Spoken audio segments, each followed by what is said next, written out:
Hey guys, welcome to this video. I apologize for the gap in the time between the last vlog that was posted and now. I did not continue on with Vlogmas every day through December. I did it through the hardest part, which was vacation, and then things happened. And someone tweeted at me, hey, do you know that your next video is the 1,000th public video on your channel?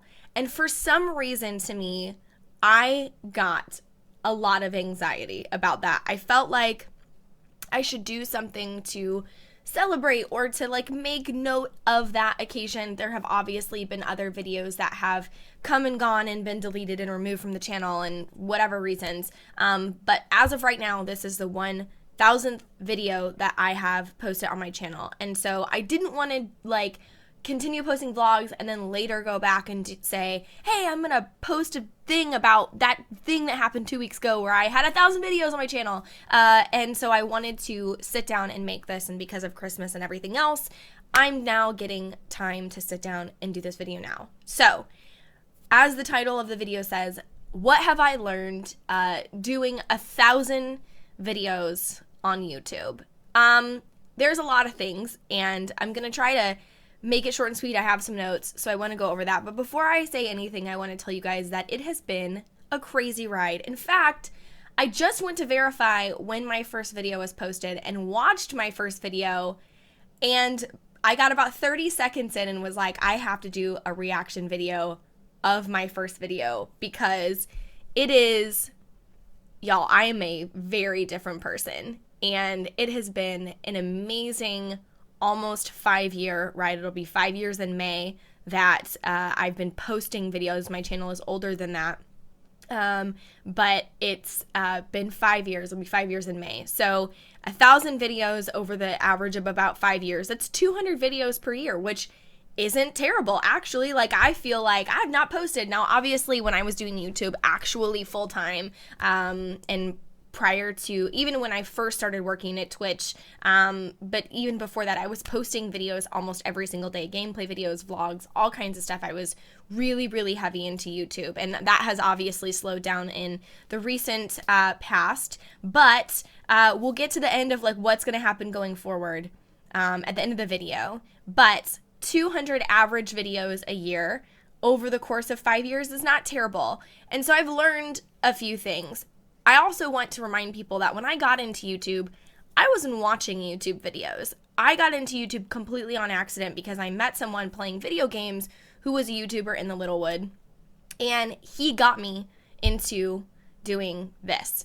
And so a lot of what I learned was trial and error. It wasn't because I was watching another person and trying to imitate a gameplay style. It was me being like, I'm just going to do this and see what happens and then learn how to get better on my own, which from my point of view, with the kind of person I am, I think is almost better. I didn't have expectations of trying to measure myself up to somebody else. And so I always did what was best for me, and I learned in the way which was best for me, and I changed and adapted in the way that you guys wanted me to, which is great. There are some things that I have learned. Number one, YouTube is completely unpredictable. Not just in the sense of you don't know how many views per video you're getting. Sometimes it is. Sometimes you'll put your heart and soul into a video and think people are gonna love it, and for whatever reason they hate it. Maybe it's a full moon, maybe it's actually terrible and you've just put so much work and looked at it so much that you think that it's great and it's not. Maybe it's the inverse. Maybe you think this video is gonna be crap and nobody's gonna like it, and tons of people like it. So it's unpredictable in that way, but it's completely unpredictable in ways that are very outside of your control, in that if YouTube, as you guys have probably seen a lot of videos posted, there's been tons of them lately. H3's done some, PewDiePie's done some. There's been a lot of them that have been going on. When algorithms change and when things happen to your channel because YouTube has influenced them that way, it can have both drastically positive and both drastically negative effects. A great example in recent times, you guys may notice that a video that I previously had up is no longer available, which was the video in which I talked about the fact that I was going to stop doing gameplay on YouTube and move it all to Twitch. that video got decent views for the size of my channel. It got about 50, 60, 70,000 views. And then somehow, randomly, almost overnight, it was put into YouTube's algorithm and recommended videos. And it went from 70,000 to like 150,000 views almost overnight. The like to dislike comment ratio tanked. I got so much hate, and it was so awful that I actually just decided that it was better to remove the video. It still exists. It's just privated on my channel. You can't watch it. Maybe one day I will put it back up. But that was a very negative effect I got because of the topic, because they were tons of people who didn't know me, and the comments even dictated that. I don't know this chick. Why is she in my recommended videos? Who the heck is this girl? Why is YouTube telling me to watch this video over and over again? There were tons of comments in the video indicating that they had no idea why YouTube was recommending it. And I personally didn't want that. That was a message that I made to you guys, to my subscribers, to people who knew me and understood the situation that I was in a conversation between friends, which it's very easy when you're in YouTube to forget that you are just on the internet. You aren't a community of us and our subscribers, and it's not like a building that we're in, we're all here together.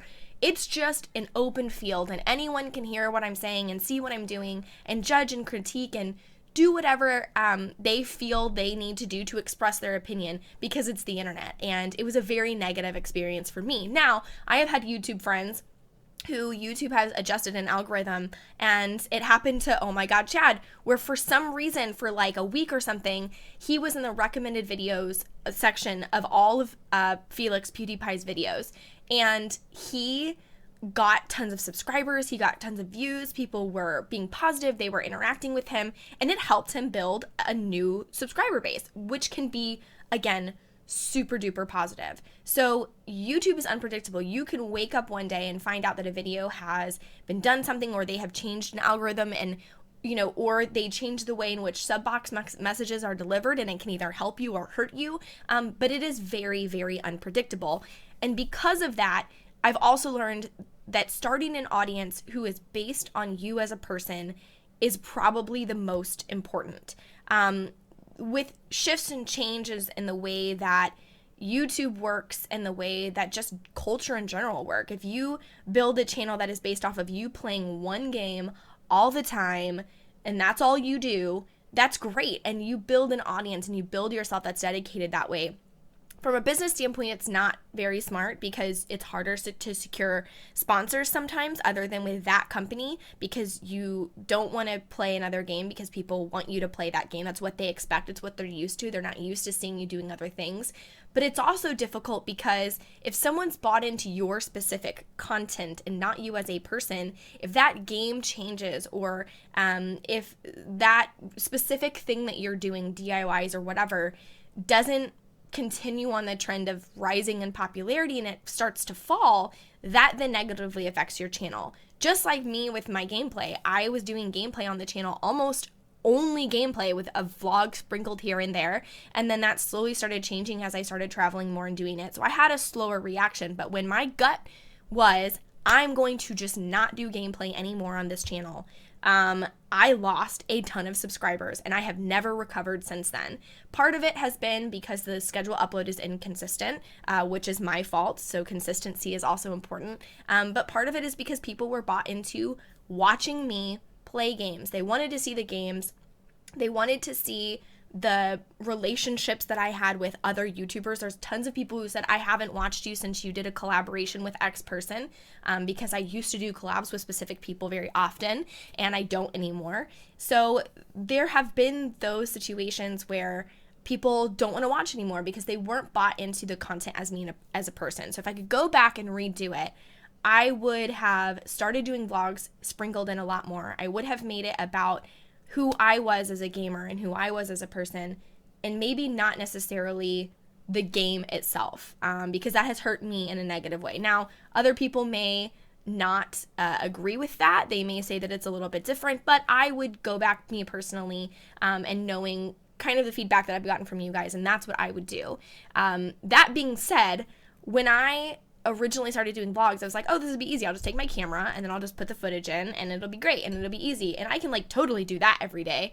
Vlogs are not easier. I have the utmost admiration for people who do vlogging on a daily basis. Boo loves to watch this family called the Daily Bumps. There are people who do daily vlogs.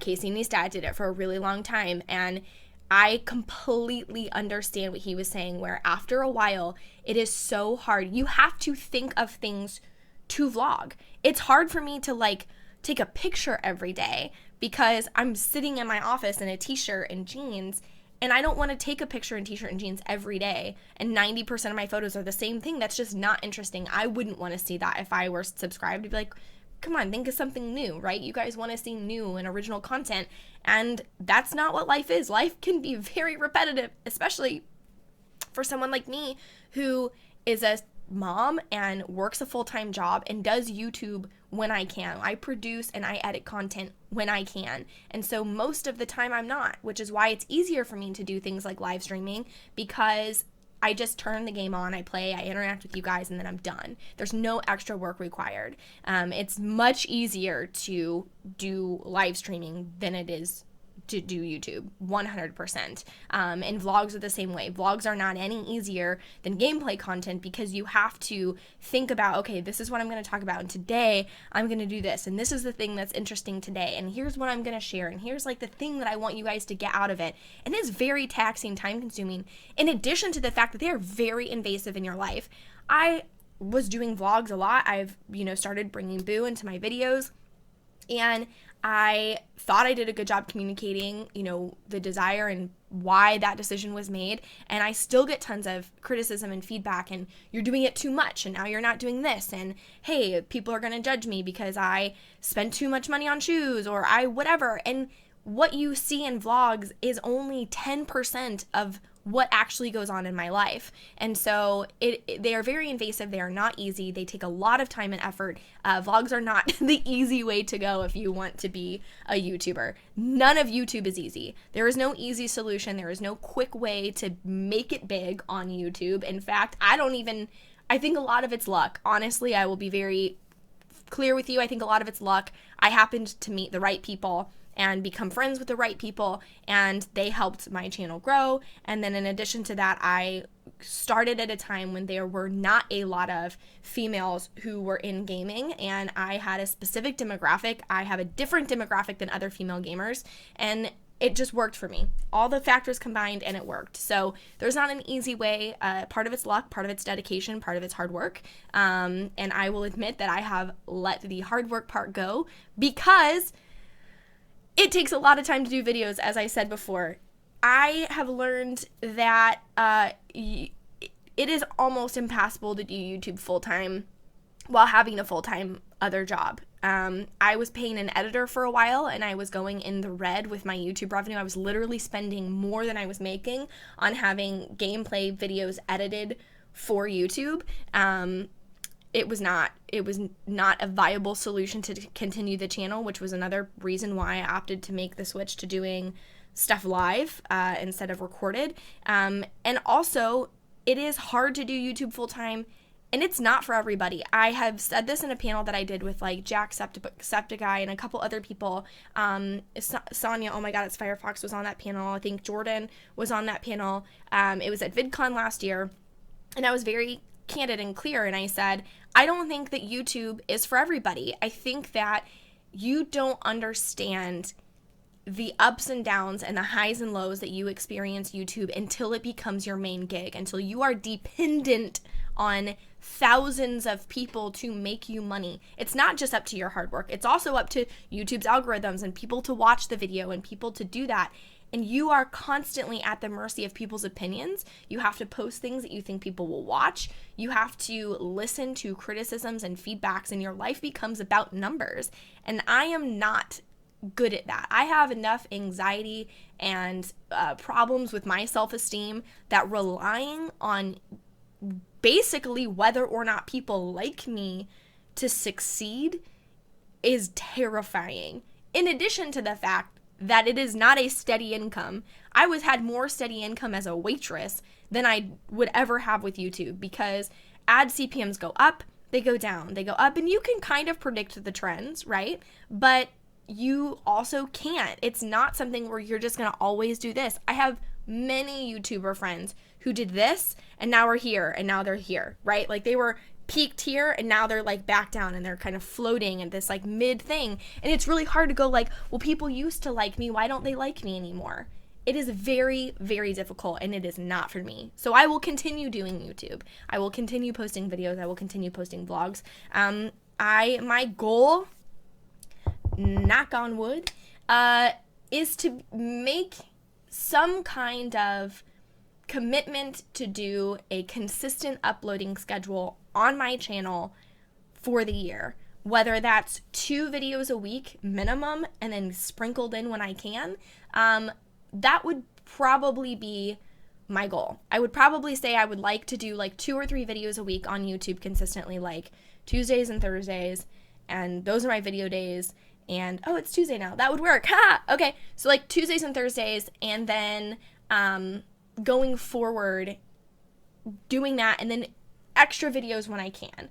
I feel like having some kind of a consistency is better than trying to like go ham and say like, I'm gonna do 5 videos a week, because I just know that that won't happen.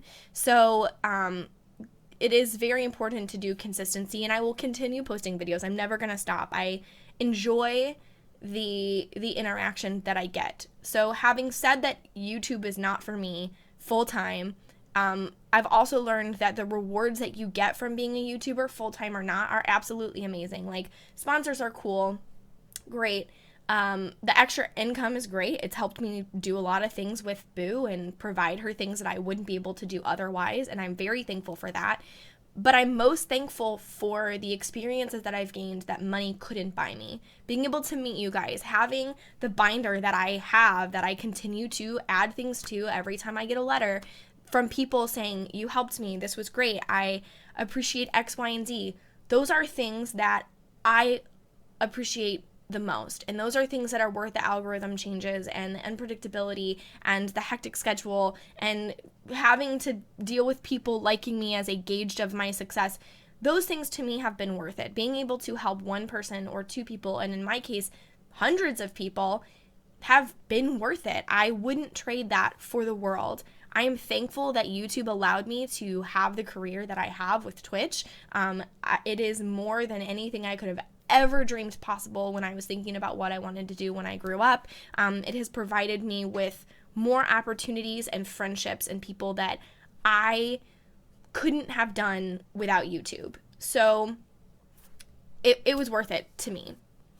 That's what I've learned. In 1,000 videos and in now 18 minutes, those are the things that I have learned from doing YouTube. Going forward, I talked about this on stream last night. I feel like I have not been a perfect, I haven't made the best decisions in terms of business strategy with my channel. And let's be honest, anyone who's like, I just do this because I like you guys, it's also a business. Every YouTuber does this for a business. You have to think strategically if you want to grow your channel, right?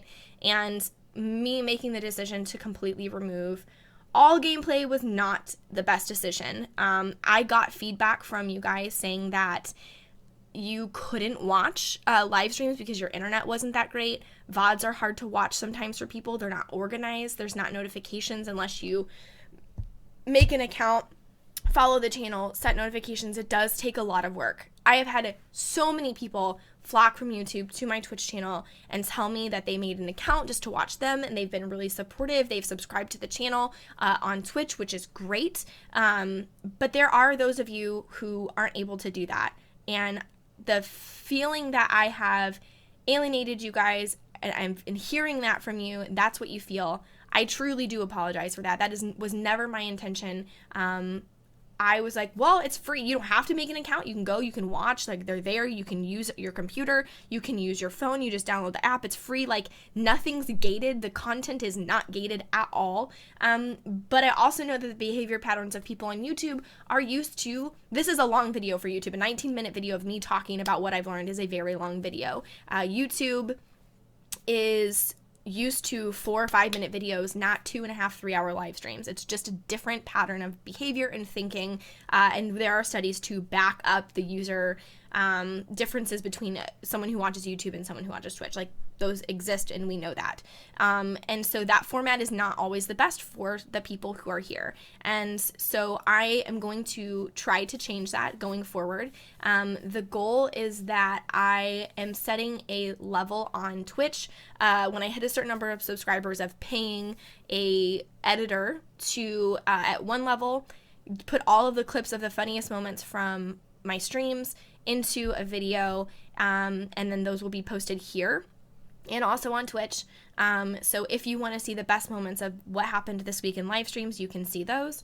And then at the next level, to have an editor who would basically take all of my live streams and edit them down into Let's Plays and then post them back here on the channel. The other thing that I think that I might go back to doing is on my IRL channel, because there were people who subscribed there specifically for vlogs, and they didn't want to see other things mixed into that. They just wanted vlogs. And so there was a lot of people who went there and unsubscribed here, and now that I'm not posting vlogs there anymore and I'm posting them here, they don't really know what to do and they're not getting alerts anymore. And there were people who subscribed to me who found the IRL channel and then didn't ever come back because they didn't come here. So I might then also start dual posting vlogs in both of those places, so that if you are there for vlogs, you can still get them. If you are here for other things, you can still get that. And then everyone is happy and everybody is doing what they're doing. So that's kind of my goal, to have 2 videos a week, to start adding in gameplay stuff as a third video once those goals are met elsewhere. That's my plan. So in 1,000 videos, what have I learned? I still don't have it figured out. I don't think anybody always has it figured out. I think probably Casey Neistat was the only one who knew what he was doing. But that man is a genius, and he is incredibly talented and has one of the best business mindsets. He just thinks on a whole another level. So I think it's very normal for most YouTubers not to have it figured out. You can watch any popular YouTuber and find out that they're like, I don't know what's happening. Why don't people like my videos? Everybody does it. So if that's you and you're starting a new channel, you're not alone. Everyone does. But hopefully in 2017, I'm able to find a better balance between everything. And yeah, as always, I appreciate the support that you guys have given me. And I will see you all in game and in vlog very, very soon.